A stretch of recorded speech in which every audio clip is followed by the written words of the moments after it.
Всем привет, ребята! Мы сегодня будем готовить бисквитный торт. У нас в рецепте 4 яйца, мука с разрыхлителем, а здесь у нас мак с чайной ложкой, 2 чайные ложки. Это сахар, там 150 граммов, а там 2 чая. Это какао. Столовых ложек. Да. Щепотка соль и ванилин. У нас есть специально, мы уже подготовили форму для нашего торта. Мы сейчас начнем добавлять яйца и сахар. Давайте добавим 4 яйца.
Делим на 2 части.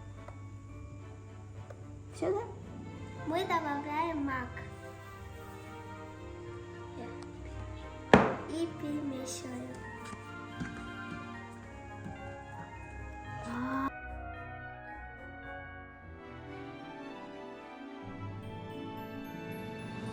Мука. Муку. Мука с какао. Я перемешала.